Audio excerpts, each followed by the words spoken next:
This place in the summer is absolutely buzzing. I love working here in the summer. It becomes a real riot of colour and interest in the summer, and also a riot of people, so it's a very busy garden. The summer months are about our summer displays. And our summer displays, in colour terms, are probably our most spectacular. Well, I designed them. This year has been a very special year, being Hampton Court Palace 500. The 6 beds along the front were from previous decades, and the carpet bedding that you probably saw a lot there, that was Victorian. We're deadheading the pelargoniums so that they flower again. That keeps them flowering, it makes it look nice. The big challenge through the summer is keeping on top of everything. We've got mowing, weeding, edging, hedge cutting, all different operations that we need to keep on top of. Well, this is a spider lawnmower. We used to use a fly mow on a rope where you used to stand at the top of the bank and hold the rope down and just let the fly mow sort of hang.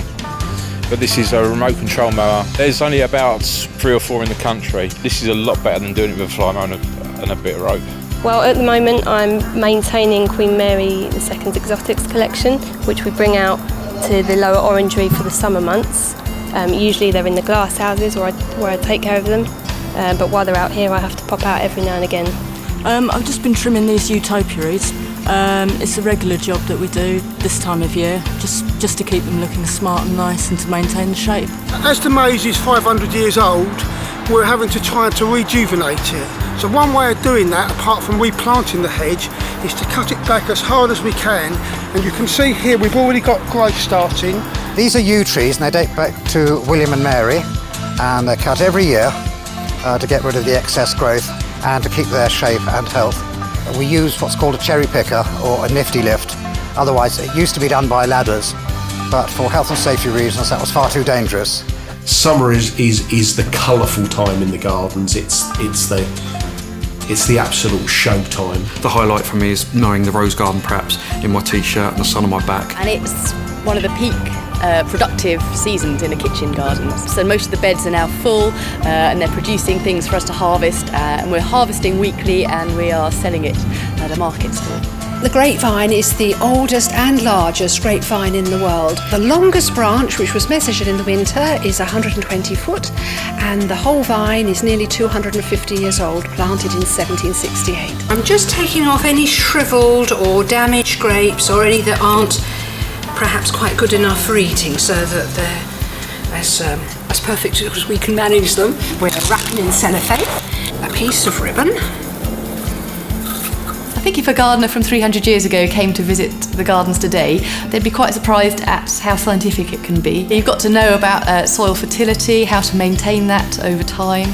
If you don't, then your crops are going to suffer. Home Park is one of the more unfamiliar areas of the gardens for most of our visitors.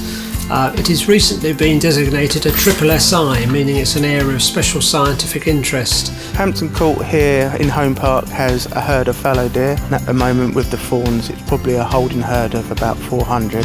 This time of year is obviously when the deer are having their young with their fawns. They've got the trees, they've got the acorns, they've got the chestnuts, they've got the grass, they've got the acid grassland. They're absolutely spot rotten at the moment. The Magic Garden is a new garden that we've created specifically for children to enjoy playing in, and I think when children actually get in there they won't have experienced a garden like that anywhere else, certainly in England and probably in Europe as well. The challenge is, will it be finished in time? And the finish date is Easter 2016. I think we're a little bit behind, but that's because there's so many elements of the garden to build.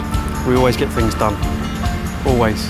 I started in 1999 after a career in the city as investment banking. It's quite a leap, isn't it? I love the people, I love the place, and I love horticulture. It is, it's the best job in the world. I'm surprised they pay me at the end of the month, to be honest. I don't think, I'm going to work. I think, great, I'm coming in here. I'm learning every day. You never stop learning when you're a gardener. I've been here, as I said, 8 years now, and I'm still learning about the history of the gardens. And the team, everyone says hello to everyone. They all smile and wave. If they go past on a vehicle, we wave and smile to each other. There's no happier place. It's lovely. These jobs are like winning the lottery, and that's how every day I take it. It's like winning the lottery and feel very, very privileged.